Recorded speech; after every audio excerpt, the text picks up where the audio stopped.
Wala umanong pagtutol ang mga kongresista sa memorandum ng Kamara kung saan ipinapasauli na ang mga espesyal na mga plaka ng mga mambabatas o ang mga plakang may number 8. Sa isang memo na inilabas noong nakaraang linggo, inatasan ni Congress Secretary General Cesar Pareja ang mga mambabatas na ibalik na ang mga protocol plate na in-issue bagong 16th Congress.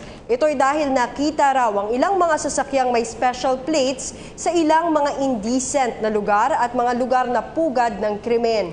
Ilang beses na rin umanong naabuso ang mga plakang ito sa mga kalsada. Ayon sa mga mambabatas, hindi naman umano ito problema para sa kanila.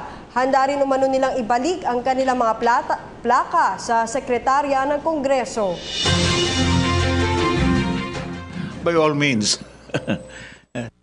All means, kunin nila. Ibalik na. There's no problem about that.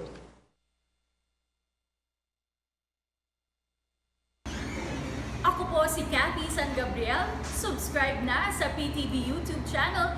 I-click lang po ang subscribe button.